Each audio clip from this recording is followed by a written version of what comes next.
Meus queridos irmãos e irmãs, bem-vindos ao Brasil. Sejam bem-vindos ao Brasil.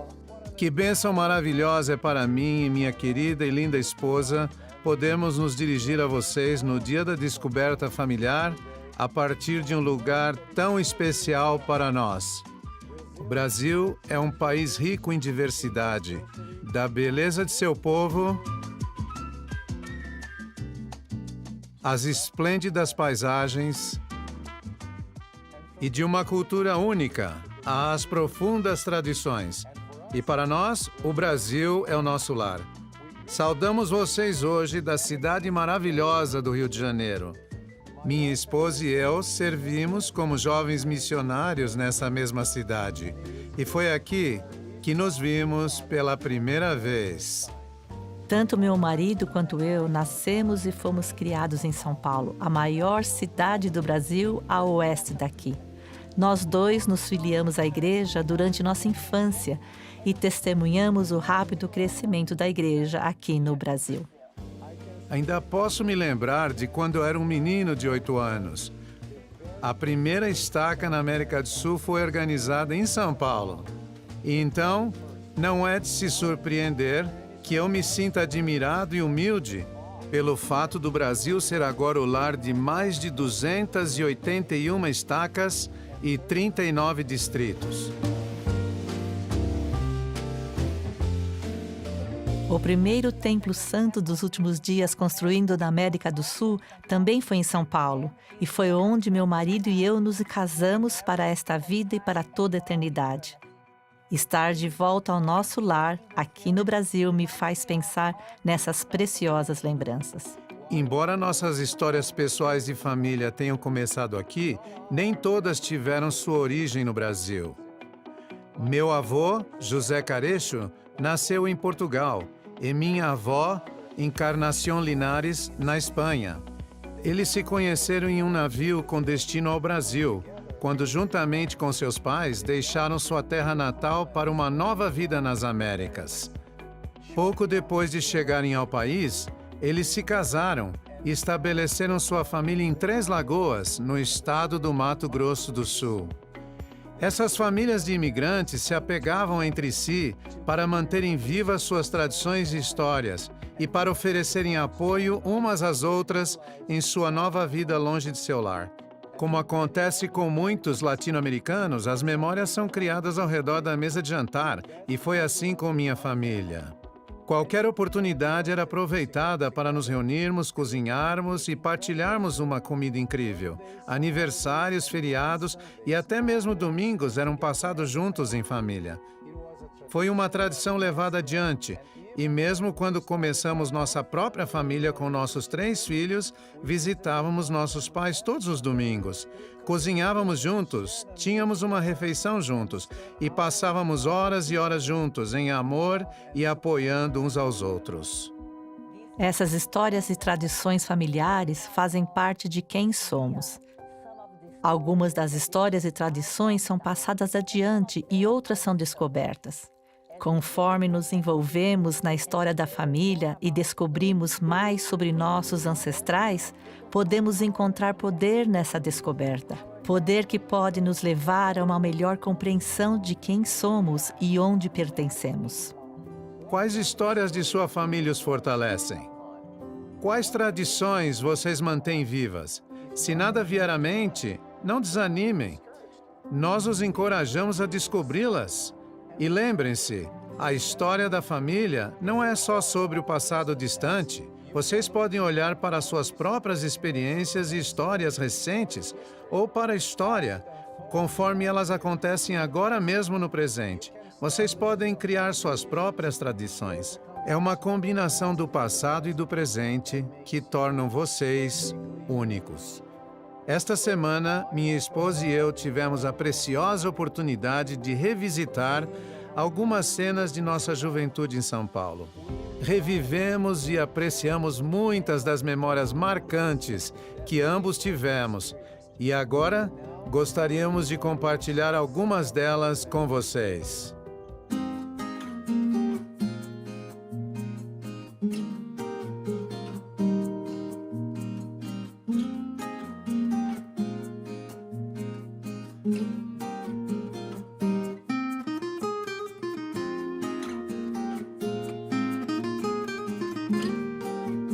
Estamos aqui na Vila Maria. Foi aqui que eu cresci, foi aqui que eu conheci o Evangelho de Jesus Cristo. Os missionários chegaram aqui pela primeira vez em 1965. Eu era o único filho que não tinha 8 anos de idade naquela ocasião. Meus 3 irmãos foram batizados junto com meus pais. Eu tinha um irmão mais próximo de mim, que era 2 anos mais velho do que eu. Ele tinha problema de audição. Ele tinha muita dificuldade de se comunicar. E eu me lembro que eu era como se eu fosse o companheiro dele, ajudando as coisas que ele tinha que fazer, a comunicar com as pessoas. Tive que aprender a me comunicar por sinais. Na igreja, por exemplo, uma vez ele recebeu uma designação para dar um discurso. Claro que ele não podia falar, ele não conseguia falar, né? Mas então eu sentei com ele, ajudei, gesticulando, falando por sinais, ajudei ele a escrever um discurso e na reunião sacramental eu li o discurso que ele tinha escrito. E ele ficava do seu lado? Ele ficou do meu lado no púlpito e eu li o discurso que ele preparou. Então, aqui aconteceram experiências muito especiais na nossa vida. Meus pais foram pessoas fiéis. Muito simples, mas muito fiéis. E a conversão do evangelho deles mudou a vida deles para sempre. Criou uma nova perspectiva, inclusive para mim, porque eles se esforçaram para que minha vida fosse diferente no futuro. Eles sentiram tanta alegria por causa do evangelho de Jesus Cristo, que assim que eles foram batizados, eles começaram a convidar os vizinhos que moravam aqui, nessa região, para vir assistir às lições na casa deles.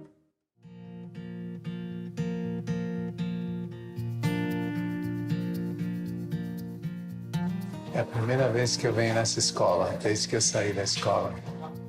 Querida, voltar nessa escola é voltar no tempo para mim. Que maravilha!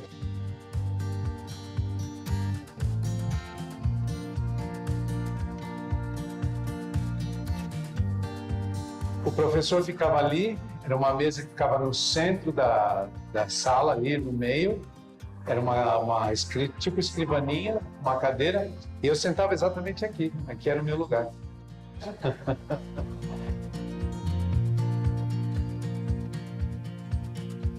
Os grandes eventos da escola, festa junina, outras atividades, ensaio da fanfarra, quando eu tocava prato na fanfarra, eram feitos aqui.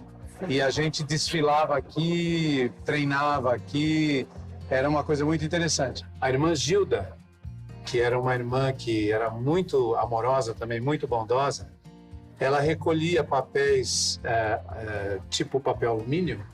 Todos os papéis alumínios elas recebiam porque aquilo ia ser vendido, ia ser revertido em benefício das pessoas necessitadas. Né? Que lindo. Ela me ensinou a ser mais caridoso. Muito boa lembrança essa.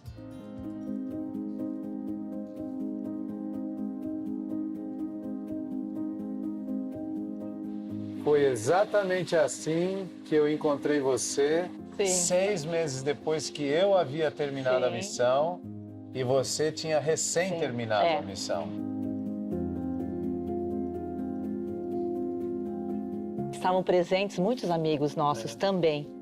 E foi muito interessante que no momento nós estávamos dançando e eu via que você olhava para mim. E também começou a nascer alguma coisa dentro de mim, né? E assim que terminou aquela música, você veio me pedir para dançar. Continuamos como amigos, mas não aconteceu nada. Mas foi exatamente naquela noite que os nossos olhos se abriram.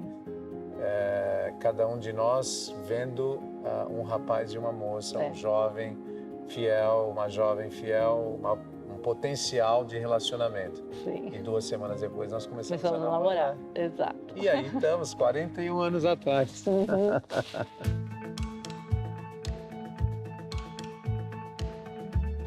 Amor, você acredita que nós estamos aqui na Capela da La 2? E foi aqui nessa capela que eu também fui batizada. E naquela sala ali maravilhosa, que tem aquela porta, eu recebi a minha bênção patriarcal.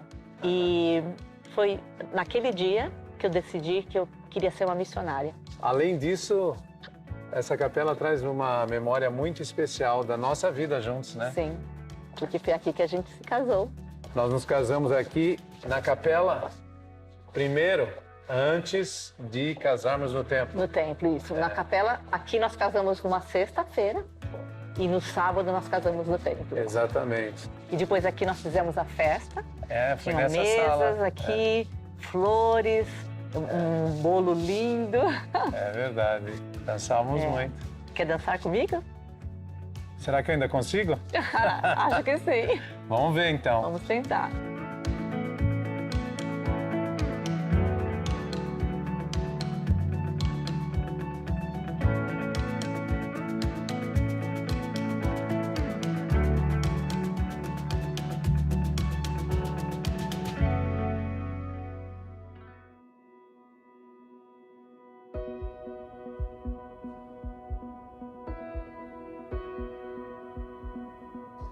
Caminhar nesse lugar aqui traz muitas memórias para nós, né? Sim, muitas, né? Principalmente do início do nosso casamento. A gente passeava nesse lugar aqui e só descansava, repousava e recobrar as forças para a semana, né? Eu me lembro que a batalha que foi naqueles primeiros 5 anos, quando nós estávamos tentando ter filhos, lembra? Foi muito difícil, né? Os primeiros... Foram muito difíceis aqueles primeiros 5 anos. Eu não conseguia engravidar. Tivemos muita dificuldade com saúde. Depois de muito esforço, foi naquele momento em que nós recebemos uma bênção do sacerdócio. E depois você teve uma cirurgia e poucos meses depois...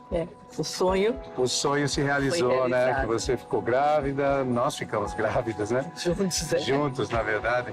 A gente confiava tanto no Senhor, e a gente reconhecia as bênçãos que vinham dele. Que não era fácil, né? Nós dois inexperientes mas ainda assim lidando com a vida. O Senhor providenciou nossas necessidades espirituais, a paz que a gente precisava, o conforto, a capacidade para a gente trabalhar, continuar e terminar nossos estudos. Foi um momento assim marcante na nossa vida que mudou completamente a direção das coisas que nós fizemos, né?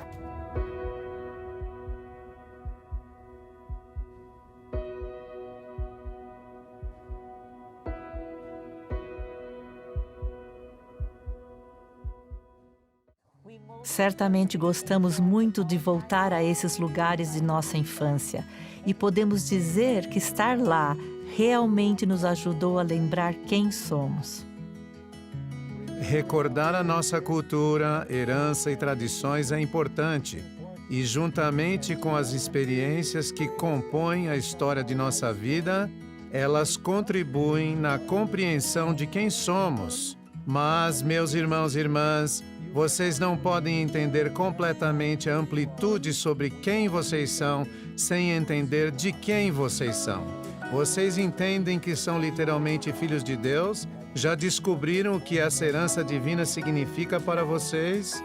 Para mim, essa descoberta, esse início do meu testemunho, começou ainda jovem, mas tem continuado a se desenvolver e fortalecer ao longo de minha vida. Assim como voltar ao Brasil ajudou a nos reconectarmos com nossas raízes, ir e retornar ao templo pode nos ajudar a nos reconectarmos com nossas raízes espirituais.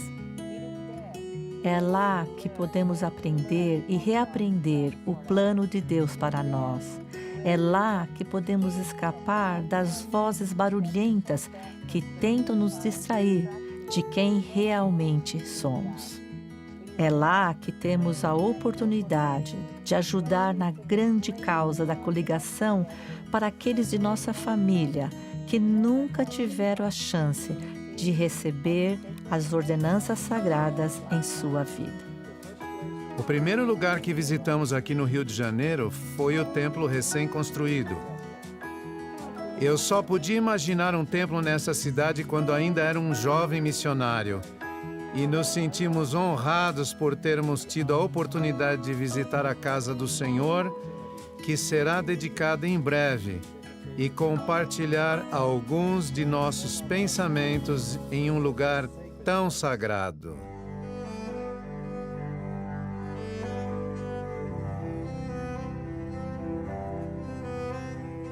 Em todos os templos, através do mundo, estas palavras podem ser encontradas.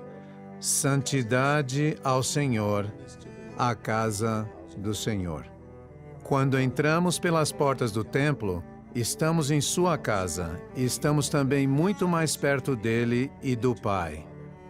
Tudo o que acontece entre estas paredes sagradas está centralizado em trazer todos com segurança de volta àquele a quem chamamos Pai. Eu me lembro que quando eu estava na missão, eu não havia recebido minhas ordenanças no templo, porque o templo foi dedicado durante o tempo que eu servia como missionário.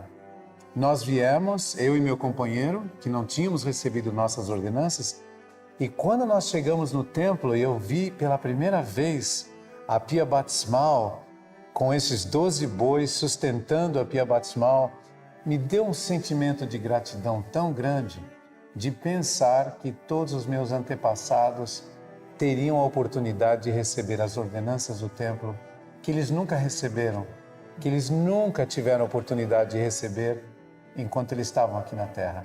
E eu lembro que nessa época que eu fui batizada, na nossa ala, tinha o curso de genealogia, que hoje nós chamamos de História da Família. E eu imediatamente fiz esse curso, fiquei tão animada, consegui encontrar as 4 gerações. E eu comecei a pesquisar junto com a minha irmã Margarete e encontramos muitos nomes que foram enviados para o templo para serem realizadas as ordenanças. E eu, como conversa, eu sabia que a minha decisão de ser batizada teria um grande impacto sobre mim e minha futura família. Mas não me dei conta de como aquela decisão também abençoaria ainda mais aqueles que vieram antes de mim.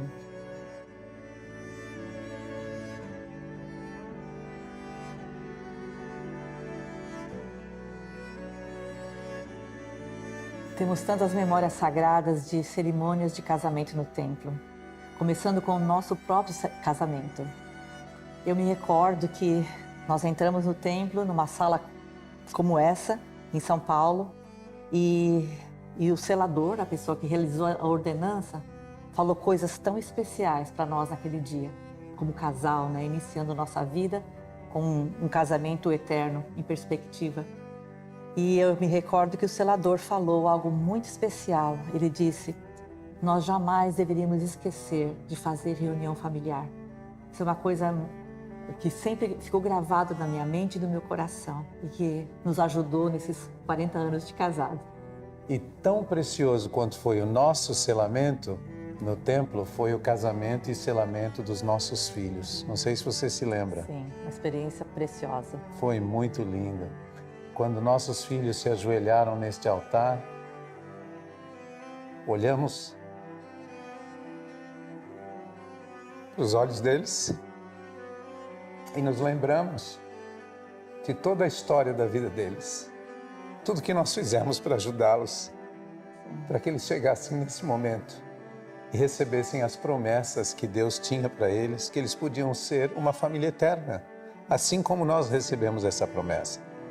Nunca vou esquecer o olhar deles ao aceitar o convênio, ao se comprometer a viver os mandamentos, para que tivessem essa promessa viva na vida deles para toda a eternidade.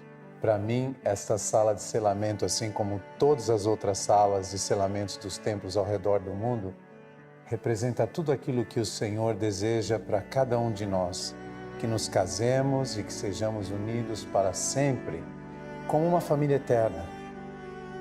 Sei que há muitos esperando no Senhor pela oportunidade de serem unidos como um casal, ou com seus pais ou filhos pelo tempo e eternidade. Eu também espero ansiosamente pela doce ocasião, quando eu terei a chance de estar eternamente unida com meus queridos pais, aqui na casa do Senhor. Em nenhum outro lugar na Terra, a conexão com Deus e com Jesus Cristo é mais nitidamente sentida e compreendida do que dentro das paredes do templo. Compreender quem somos, de onde e de quem viemos, pode trazer à nossa vida o maior sentimento de paz, perspectiva e propósito.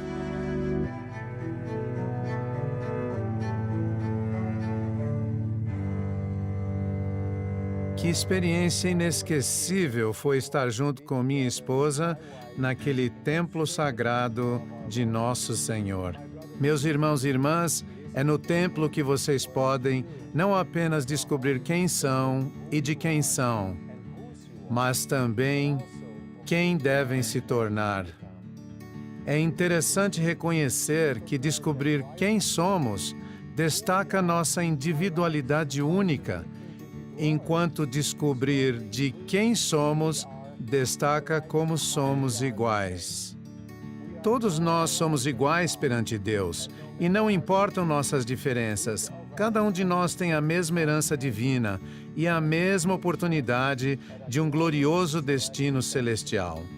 As descobertas das quais falamos podem ter um efeito poderoso e duradouro, não só em nossa própria vida, mas também na vida daqueles com os quais as compartilhamos. Cada um de nós tem um importante papel de transmitir nossas histórias, herança, cultura e tradições de família.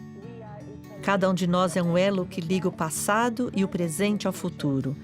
E transmitir esses aspectos importantes de quem somos e a quem pertencemos pode fortalecer a nova geração no momento que ela mais precisa.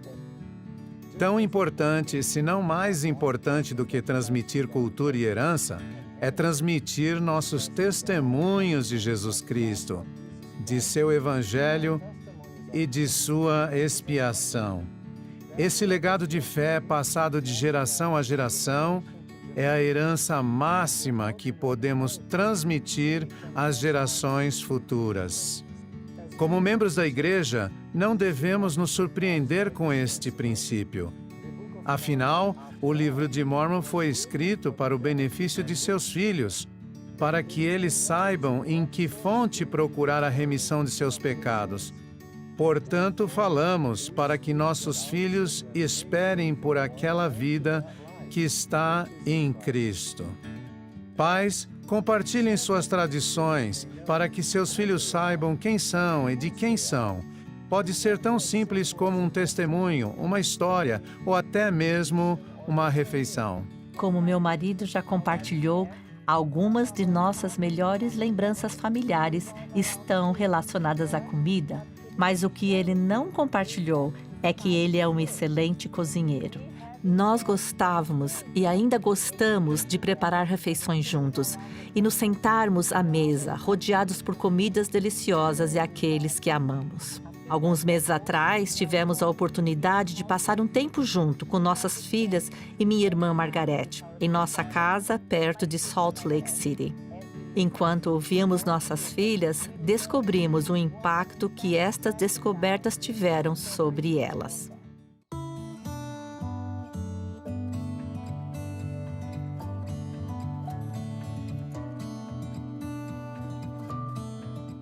Eu sempre fui muito fascinado por cozinhar, talvez devido à minha criação. Assim como uma refeição deliciosa requer atenção e tempo, transmitir nossa herança individual e divina exige atenção e cuidados deliberados. Quando combinamos os ingredientes, eles criam uma refeição deliciosa. Da mesma forma, quando ajudamos nossos filhos a descobrirem quem são e de quem são, o resultado pode ser extraordinário ao descobrirem sua individualidade e seu destino divino.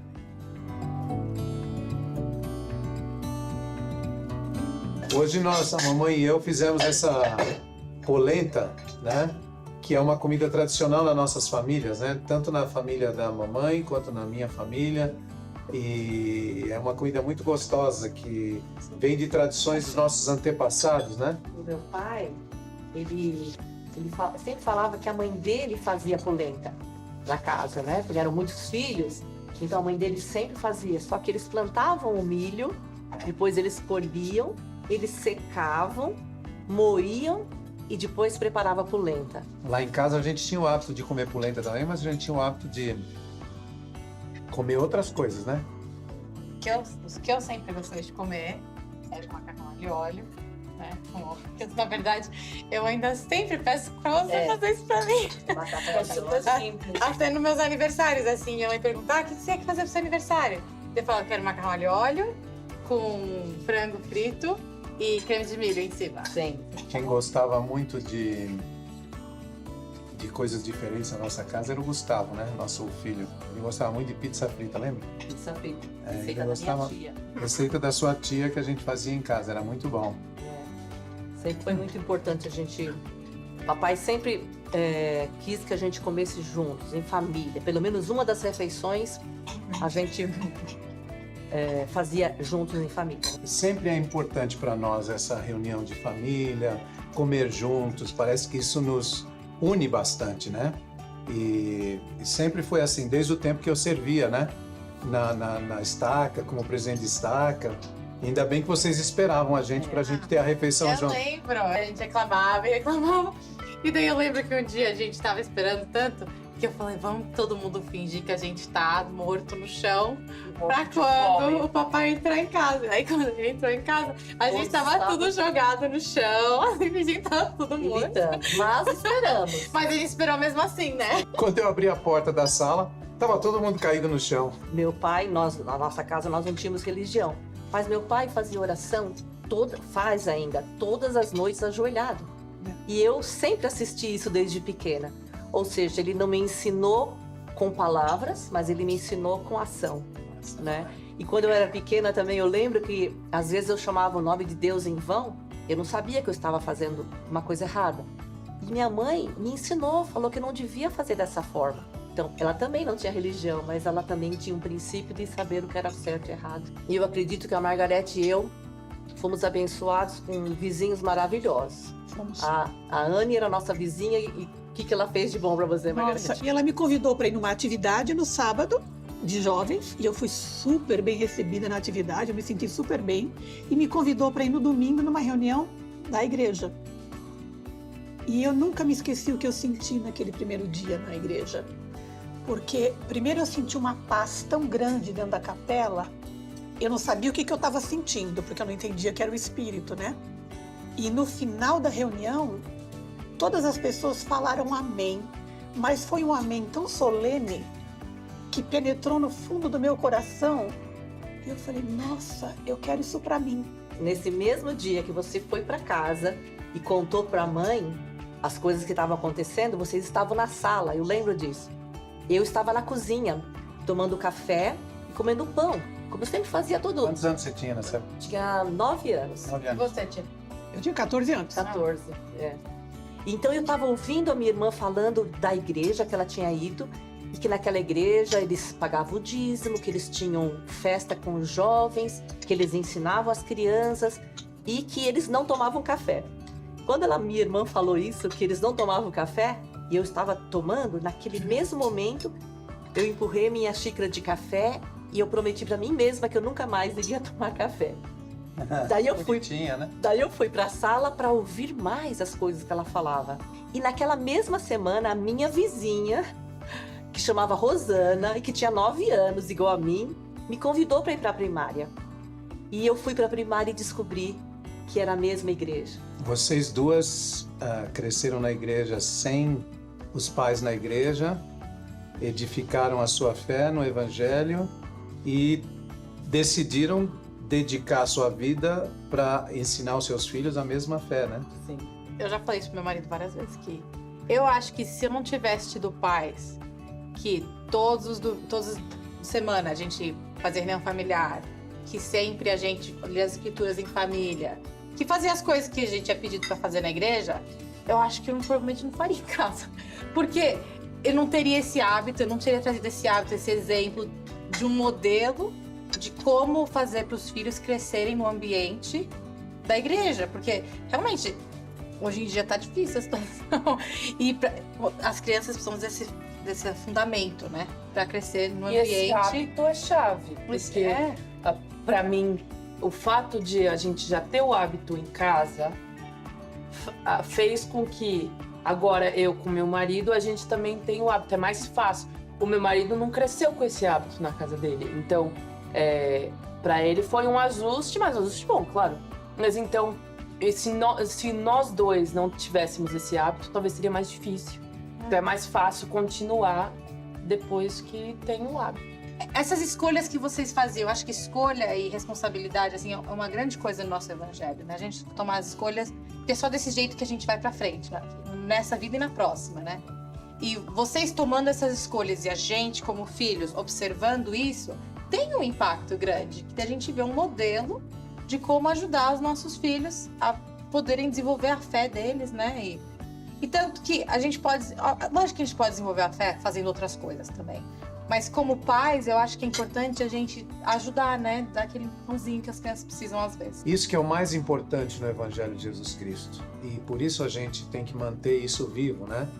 Dentro do nosso lar, dentro da nossa família, para transmitir isso para o futuro. Vem das nossas raízes lá de trás e vai passar pelo tempo e transferir para as futuras gerações. Para mim, acho que uma coisa que sempre me marcou bastante foi a dedicação que vocês dois sempre tinham no chamado de vocês. Eu lembro até quando eu era criança, que você era presidente da primária uma época, e você era presidente da estaca, e vocês eram tão comprometidos com o chamado, e tinham um verdadeiro comprometimento com o evangelho. Então isso para mim não tem desculpa boa para não fazer o que tem que fazer. Ou você faz direito, ou você não está fazendo um bom trabalho. Você tem que fazer o que você pode, o máximo que você pode. E eu acho que eu aprendi muito isso com o exemplo de vocês.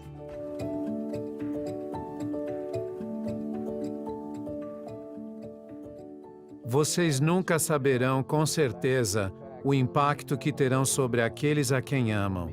Para mim, a experiência que tivemos com nossas filhas me ajudou a entender um pouco mais que não é preciso muito para se passar um legado e que nunca é tarde demais para começar. Enquanto estávamos aqui no Rio de Janeiro, meu marido teve a oportunidade de visitar um dos lugares mais emblemáticos do Brasil.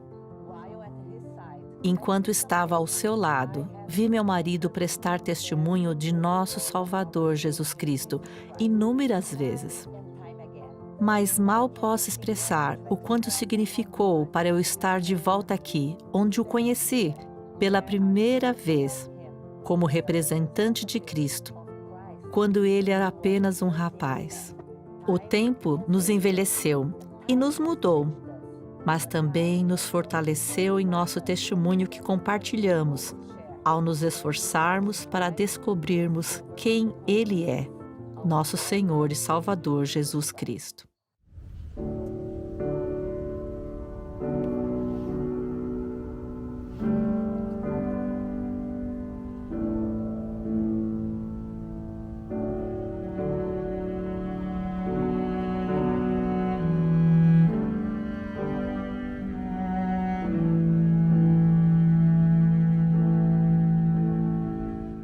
Meus queridos irmãos e irmãs, quando fui missionário nesta cidade há mais de 4 décadas, nunca poderia ter imaginado o caminho que me traria onde estou hoje, me dirigindo a todos vocês como um apóstolo e testemunha especial de nosso Senhor e Redentor Jesus Cristo.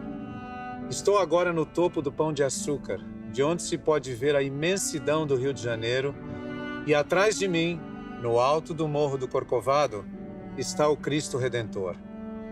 Esta majestosa estátua, que retrata o Salvador com seus braços abertos, se tornou uma das imagens mais emblemáticas do Brasil. Há dias em que se pode ver claramente esse monumento se erguendo sobre a cidade, mas há ocasiões em que as nuvens rodeiam a montanha, ocultando a estátua. Nesses momentos, para vê-la, é necessário subir um pouco mais. Para vê-la, se requer uma subida íngreme. Oh, como isso é verdade com o nosso Salvador Jesus Cristo. Para descobri-lo e sabermos quem Ele é, necessitamos subir um pouco mais e fazermos aquela escalada íngreme. O caminho para se descobrir quem Ele é, com certeza é pessoal e tem sua dose de altos e baixos. Mas tal descoberta, em última instância, e sem dúvida alguma, conduzirá à pureza e à paz, à perspectiva e propósito, e ao poder e um lugar na família de Deus. Lemos sobre sua vida, seu exemplo perfeito e seus mandamentos. E descobrir esses aspectos sobre quem ele é, define o padrão máximo de como devemos viver, o exemplo que devemos estabelecer e os mandamentos que devemos seguir. Nessa busca para nos tornarmos como ele, descobrimos nossa dependência dele e de sua expiação. É através da expiação de Jesus Cristo que podemos encontrar pureza e paz, conforme nos empenhamos em submeter nossa vontade à vontade do Pai, como o Salvador fez. Conhecê-lo leva a perspectiva e propósito. Mesmo nos momentos mais sombrios, em uma das ocasiões mais angustiantes de minha vida, tragicamente perdi meu pai quando teve inesperadamente um ataque do coração. Além disso, passei pela perda iminente de meu irmão e logo depois de outro irmão. Durante esse difícil período, minha querida esposa e eu sofremos a perda de 2 filhos. Um nasceu prematuro e não sobreviveu, e outro perdemos em um aborto. Meus queridos irmãos e irmãs, nesses momentos sombrios, momentos de tristeza e dor, momentos de perda e desespero, ou momentos de provações e tribulações, vir a Cristo é o caminho certo para se trazer de volta, mesmo que seja apenas uma centelha de luz, que pode trazer dentro de vocês, que pode crescer dentro de vocês, pouco a pouco, a tempo de levá-los à esperança e cura. Vocês poderão descobrir, conforme passam a conhecê-lo, que o poder e um lugar na família de Deus está à sua disposição. A frase do conhecido hino "Vinde a Cristo" é um convite para o mundo, de todas as terras e ilhas do mar. Àqueles que estão no alto e aos humildes, ele sempre chama: "Vinde a mim". Ele os aceitará da maneira como forem, e ao virem até ele e aprenderem com ele, vocês poderão e se tornarão ainda mais como ele. Parte de se tornar como ele inclui juntar-se à causa da coligação de Israel em ambos os lados do véu. Tratando-se especificamente dos trabalhos de templo e história da família, ao ajudarmos o Senhor a levar a imortalidade e a vida eterna ao homem, as Escrituras ensinam que literalmente nos tornamos salvadores no Monte Sião. Mas o que isso significa? Significa que assim como o Salvador sacrificou sua vida por toda a humanidade, nós nos tornamos, em pequena escala, salvadores daqueles que não têm uma forma de receberem suas ordenanças de salvação sem o nosso auxílio aqui na Terra. Em suma, engajar-se neste trabalho nos ajuda em nossa busca de nos tornarmos mais como Jesus Cristo. Eu lhes prometo que ao se juntarem a Ele, realizando o trabalho de nosso Pai, ao ajudarem aqueles que nunca tiveram a chance de recebê-lo, a darem seus passos ao longo do caminho do convênio, vocês começarão a vê-lo como Ele é e serão como Ele, descobrindo quem são e o quão extraordinário vocês podem ser.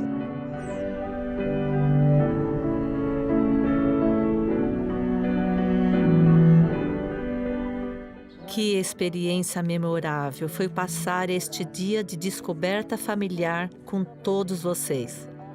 Oramos para que as melhores bênçãos de Deus estejam sobre vocês ao embarcarem nesta jornada de descoberta. À medida que procuram descobrir e transmitir quem são e de onde vocês vieram, vocês saberão quem Ele é, seu Salvador Jesus Cristo. E prometo a vocês que encontrarão pureza e paz, perspectiva e propósito, e encontrarão poder e lugar na família de Deus. Como uma testemunha especial dele, presto testemunho de que ele vive. Ele os conhece, e seus braços estão estendidos, convidando-os a virem a ele. É somente através dele que podem se tornar e quem devem se tornar. Testifico de que isso é verdade em seu sagrado nome, mesmo Jesus Cristo. Amém. Amém.